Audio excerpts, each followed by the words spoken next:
Welcome to the System Simplified podcast, where we feature top leaders who share stories on how to successfully systemize a business. Now, let's get started with the show.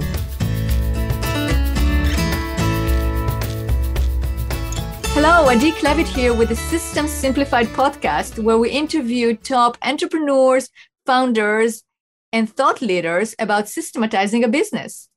And this podcast is being brought to you by Business Success Consulting Group. At Business Success Consulting Group, we create custom processes and tailor-made business systems so businesses can thrive and grow. All right, and today's guest, I'm so excited to introduce today's guest, Bob Burg. Hi, Bob. Hi, Adi. How are you? Good. How are you doing? Doing wonderful. It's so great to be with you. Thank you. And so great to have you on this podcast today. And I am going to introduce you, although I'm sure many of our listeners know who you are. Bob is among other books, he's the co-author of The Go-Giver, which is one of my favorite books. And it's not only my favorite book, because you sold over 1 million copies of that book. It got translated into 30 languages. Inc. magazine ranked it as the number 10 most motivational book. You definitely got, many admirers for sure. And you also have the Go-Giver community, which I am now a proud member of. Oh, welcome. Thank you. Thank you. And, that book, if you're listening right now and you didn't read that book, it's a must, because that book is a story. You wrote it as a story, Bob, which is like so easy to relate to. And the principles in that book, if you apply them, you're going to be super successful. 100%. I say it with 100% certainty. So it's such a pleasure again to have you here and being able to talk about systems and the system behind a Go-Giver, and basically talk about those principles and how people can apply it. Sure. And, I was very fortunate to have a wonderful, magnificent co-author, John David Mann, who is really he was a great entrepreneur himself, but really just a fantastic writer and storyteller. Because I do much more, all of my books have always been how-to books. Right. Step 1, step 2, step 3. I'm a systems person. I personally, and you're the expert in systems, so that I'm not in any way contradictory in any way.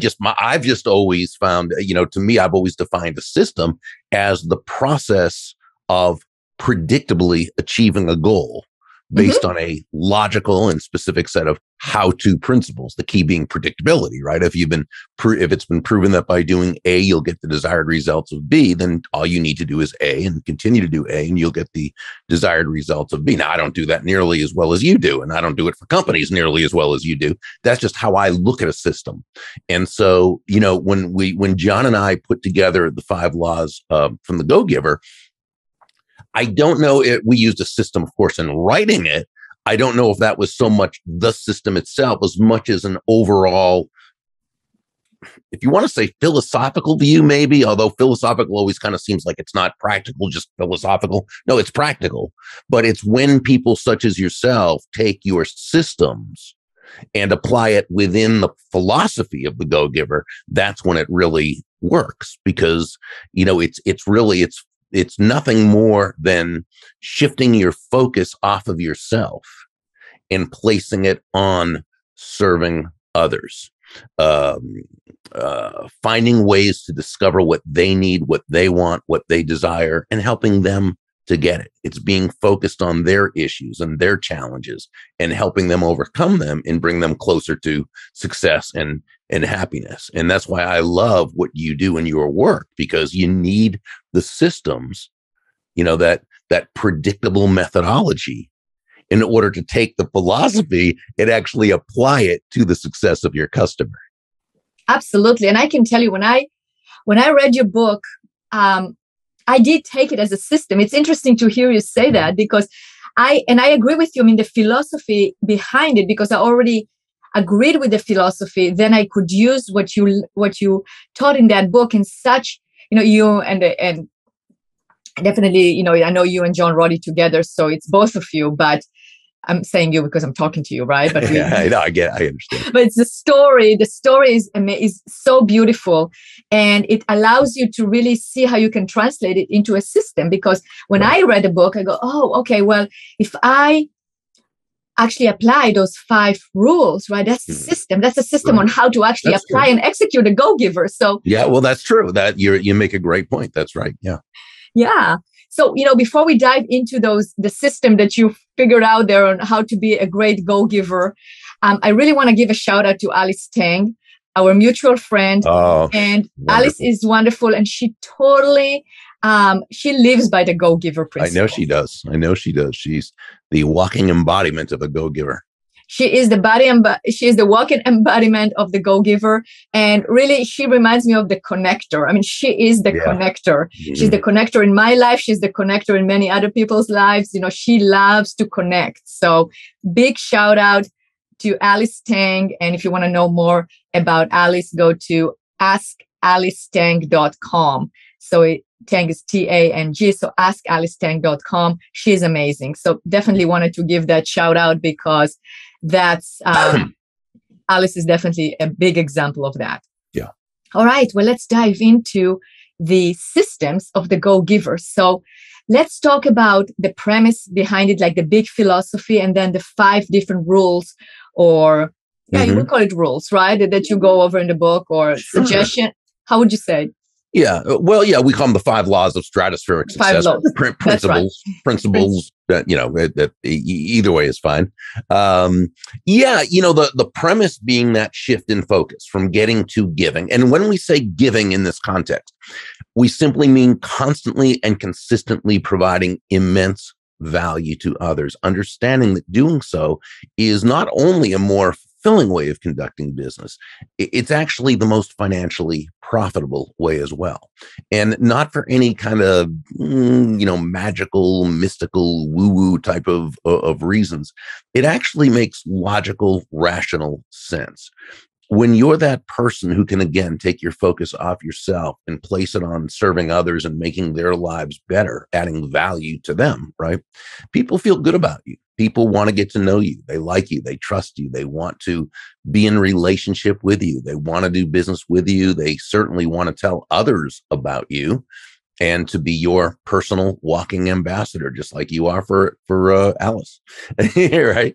And, she has earned that because she always goes out of her way to take care of others, right? And so her needs get taken care of. And again, not for any magical reasons. It makes logical sense. As human beings, we do want to, we feel good about people who are like that. So that's really, the premise. And then the five laws or principles, what have you, are the laws of value, compensation, influence, authenticity, and receptivity. And it's all 5 of those that work together holistically in terms of bringing it all together and making it happen. Right. And, obviously listening to the book or reading the book is the best way to learn about each one of those laws. And again, the book is written as a story, as a parable that is very easy to relate to.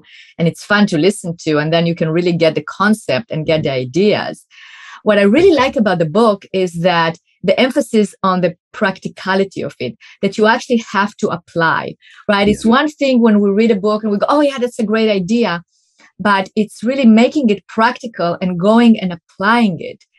So that is, how important is it to really, of course it is important. I'm kind of answering my own question, but I wanted to talk more about that point of you can have a system, but if you don't apply it, then you go, well, it doesn't work, right? So just wanted to get your perspective on it. It's all important. And that is why Pindar's one condition, as he called it, was that Joe had to apply each law that very day before he went to sleep that night. It's so important to not think about it and wonder, well, you can think about it, but to think about it and not act really does nothing for you. This is why we say we love go-getters. People think the opposite of a go-giver is a go-getter. No, it really isn't. A go-getter, if we define a go-getter as someone who takes action, being a go-getter is very important. Go-getters get things done, right? So again, just as you were saying, you can have the nicest thoughts, the best ideas, the greatest of intent, but unless action is put into the mix, nothing's going to happen. It's simply cannot happen. So we would say the opposite of a go-giver is not a go-getter. The opposite of a go-giver is a go-taker.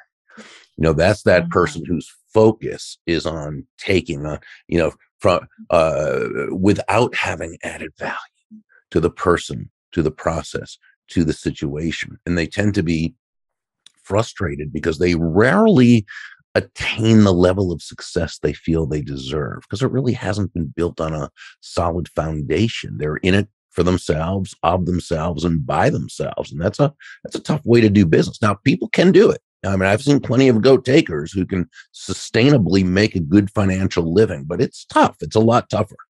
And typically their personal relationships tend to be horrible because obviously if you care about nobody but yourself, it's not it doesn't endear people to you. So, we would say be a go-getter, a person of action, and a go-giver, someone absolutely focused on bringing immense value to others. Just don't be a go-taker. Absolutely.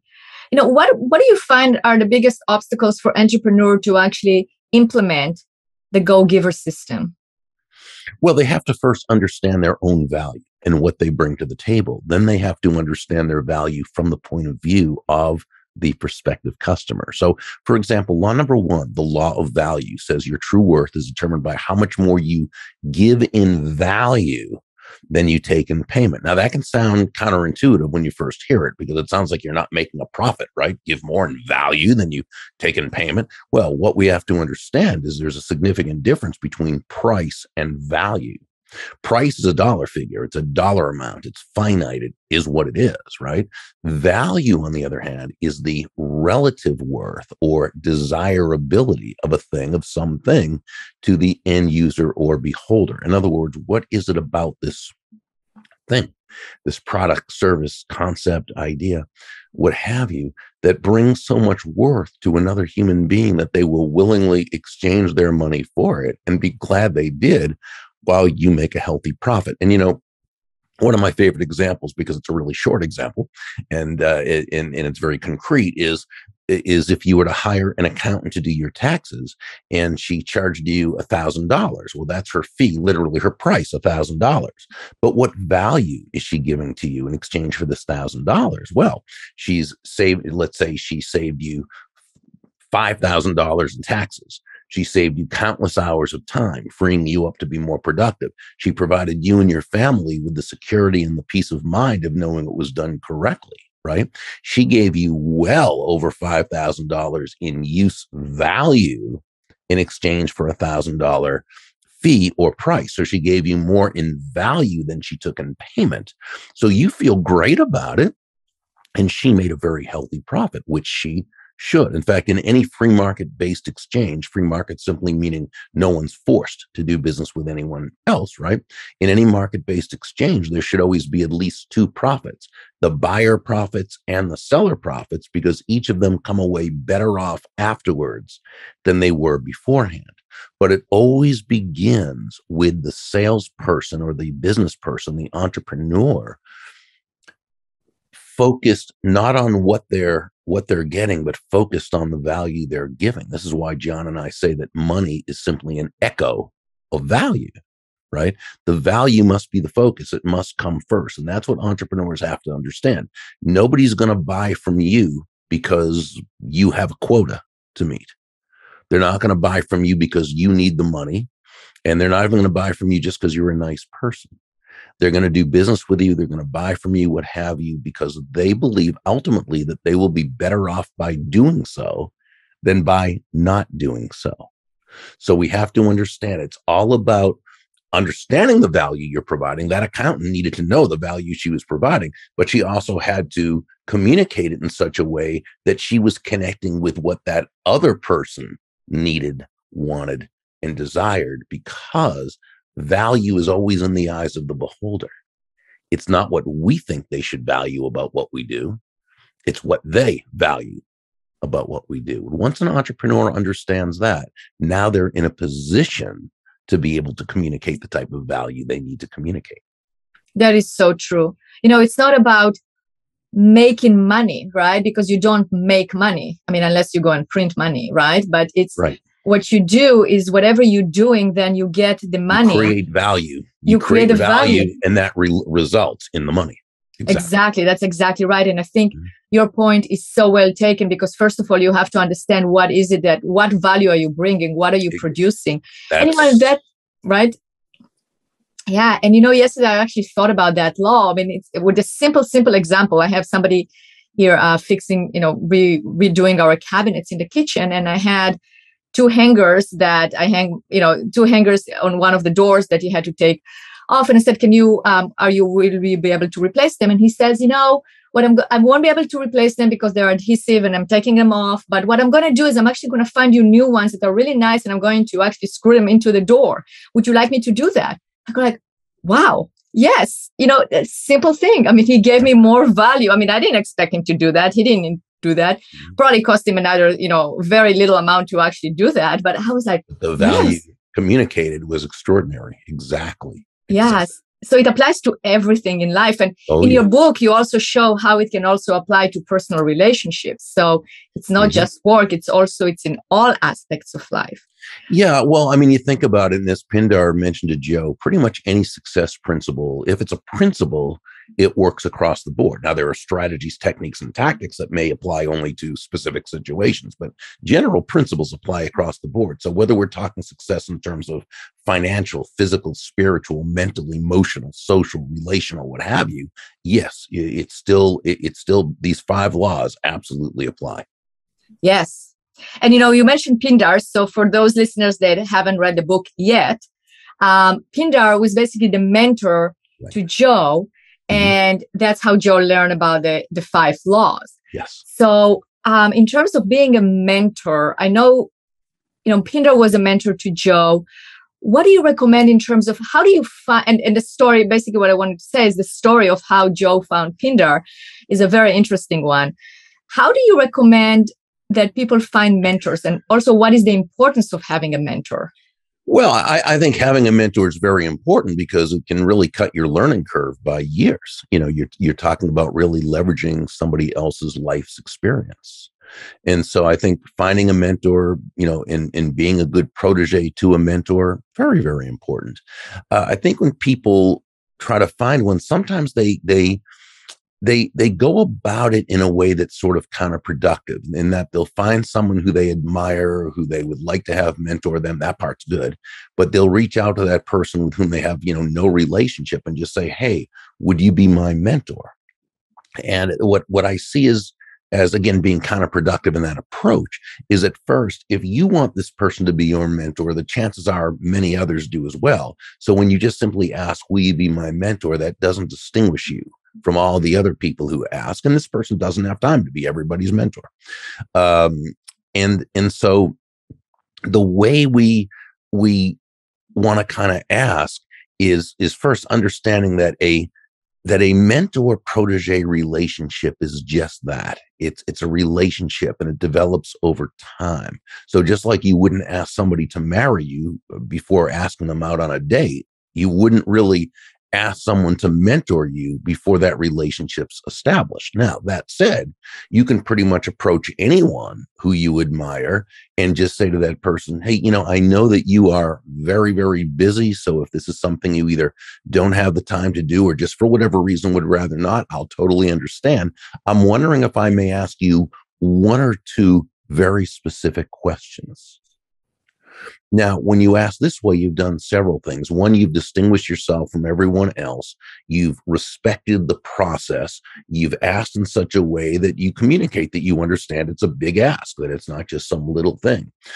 You also gave that person an out or a back door, which is very important, that emotional escape hatch. You let them know, if it's something you don't have time to do, or for whatever reason would rather not, I'll totally understand.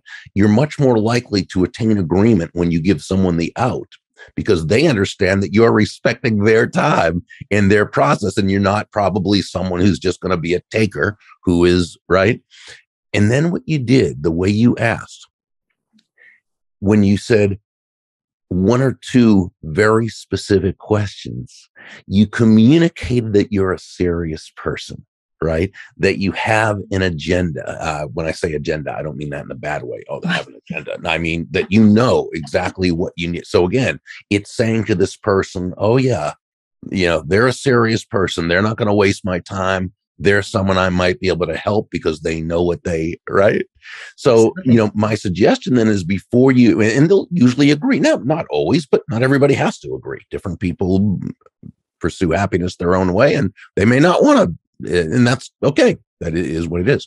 But most people, the more successful they are, they tend to be the type who, if you give them an opportunity like that in a way that they don't feel threatened, as though it's going to take their time and as though it's going to be worth their while to do it. And when I say worth their while, I mean just the good feeling that they're helping someone who is ready to be helped. Yeah, they'll often say, sure, go ahead. What can I do for you? Now, you want to make sure to have researched this person thoroughly online so that you don't ask them something that you should already know the answer to. Right. But, you ask them a couple of questions. You don't take up much of their time. You thank them profusely. You ask if it would be all right if you reconnected in a while to kind of update them on your progress. Again, these are all things they're going to love for you to ask. And they're going to say, sure, of course, please let me know. Now, that day, I would write a personalized, handwritten thank you note to them. Not a text, not an email, just a nice, short, sweet note. Thank you so much again for taking time out of your busy schedule. The wisdom you shared was absolutely priceless, and I look forward to applying it right away. I'll catch up, I'll reconnect with you soon and update you on my progress. Best regards, Bob. Okay.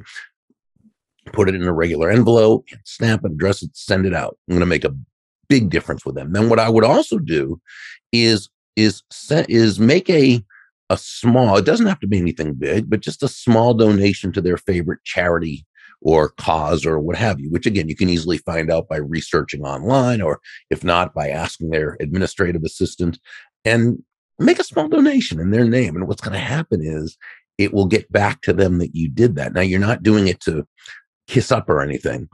You are doing it to communicate to them that, again, you respect the process. And that you realize that while you don't have the kind of value to them that you can offer right now that they are to you, that you want to do your best to please them and to, you know what I'm saying? I do. A couple weeks later, a few weeks later, you follow up. Maybe you have another question. And you know what? If a mentor-protege relationship is supposed to develop over time, it will. If not, it won't. We can't be emotionally attached to the results.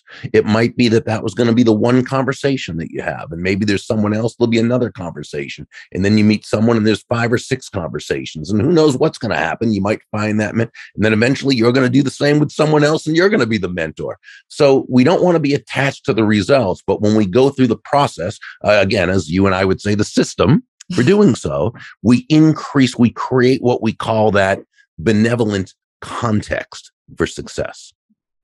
I think it's beautiful. Bob, it's like when I hear you describe that, I can see, some people can say, oh yeah, this is, naive, or this doesn't exist or whatnot. But the people that say that is because they don't do it genuinely. If you really believe in it, you can't fake this system. You can't fake being a go-giver. That was my realization, when I read the book, listening to you now.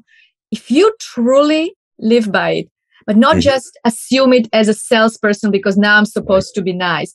Don't be fake about it. That doesn't work. If you really believe in it, then the system works. I think that was, I told you this is the Friday guest for those listeners that read the book. So this is my Friday guest realization of, if you really believe in it and you really live by it, it's going to work every single time, and you're going to feel good about it. If you just do it just so you can get another sale, you can get another referral, or you do it in such way that you manipulate it because this is what you're supposed to be doing, it's just not going to work because you don't do it genuinely. So, how is that for a realization? No, I loved it. It just reminded me when you were saying that, my co-author, John David Mann, who's just such a brilliant guy, he says, he quotes, I think it was George Burns, the old actor, who said something like, in Hollywood, sincerity is everything. And if you can fake that, you've got it made. Well, you know what? It's very hard to fake sincerity, at least for too long. No, don't get me wrong. There's some people who can do it really well, but those are few and far between. It's very difficult to sustain that.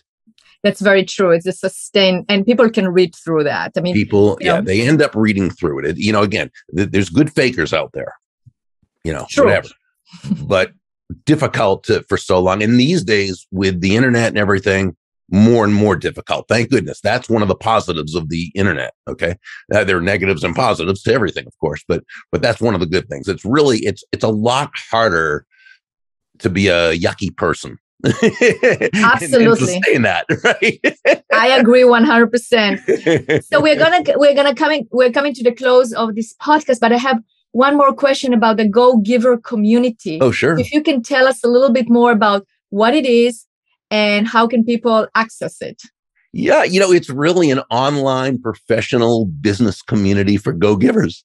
People who want to live their lives and conduct their business in a way that they're focused on providing immense value to others and open to receive in great prosperity and abundance. And what you've got is a whole group of people who are all looking to focus on how they can help and bring value, refer business to everyone else. And of course, what happens is when you have everybody doing that, everyone looking to benefit and serve everyone else, what happens? You have this hugely abundant community. And aside from that, we have events that Kathy, my business partner, and I put on every month. And so it's it's quite a value. So we're enjoying it a lot, and we love the people who are our members. Oh, I bet. I'm so excited. As I said, I signed up for it. I'm excited to be part of it. It's awesome. And it's definitely, it is totally affordable. And I recommend it. Everyone goes to it right now. The Go Giver community without the hyphen, thegogivercommunity.com. Okay, so it's thegogivercommunity.com. Definitely we'll have a link in the show notes and just check it out. I mean, I think it's amazing. And Bob, I really want to thank you for everything that you have done. And sincerely, it's life-changing. And I think that everyone should read your book, live by it. We will have, I know it sounds, maybe some people say, what is she saying? So naive, but it's not. It's the truth. If everyone applied those principles, we will have the economic environment that we are looking for. We will have the lives that we are looking for. And so that's why I really want to give you my appreciation and say thank you. Well, I appreciate that. And here's the thing. Not everyone is going to do it. We can't control that, but we can control what we do. And while we can't control the economy, we can control our economy. And that's really what we're doing. So I just want to let you know that I lift my cup of Rachel's famous coffee to you. The people who haven't read the book, they don't, they won't. I don't understand, but yeah. That is outrageous. Oh, does that exist? So tell me, I know I said I'm going to end, but I have to ask that. Are those characters real? Well, so what John and I did is we took, is it the right word, amalgamations of people or combinations of people that we kind of put together, different traits and characteristics. And now some, like Pindar, was based on, we say loosely based on, a guy by the name of Bob Proctor, who he just recently passed away, but he was a wonderful guy from Toronto who was just a wonderful mentor to so many people. And he was just lived in prosperity and abundance, just a wonderful sharing, giving, caring person. And we pictured Pindar looking like him and having that deep, raspy voice and, the just the love that Bob put out there. Then there were people like Deborah, who was the immensely successful realtor. We kind of combined a couple of realtors we knew who were very successful and then there were others like Rachel who were just made up. And Joe was kind of all of us, because we've all been Joe at some time, right? So it was kind of so there were different people that we modeled on different, and others we just made up. So, but here's the thing. A lot of the incidents in the story happened to either John or myself, and we just put them all in the actual story. So it's a total work of fiction with a lot of true incidents. Right. There is a lot of reality. That's why people can really relate to it, because I mean, the third quarter, the last Friday on the third quarter, and you didn't make the deal and you were like, okay. And then the phone rings, right? Right. So definitely, you can definitely relate. It's something that's very relatable. So that's why it makes it real, because those are real characters. It's just not based on one. But you answered my question. So thank you so much. Thank you. But thank you, Bob, for being a guest on this podcast. It's been wonderful to talk to you. Oh, it's been an honor. Thank you so much for having me. You're very welcome.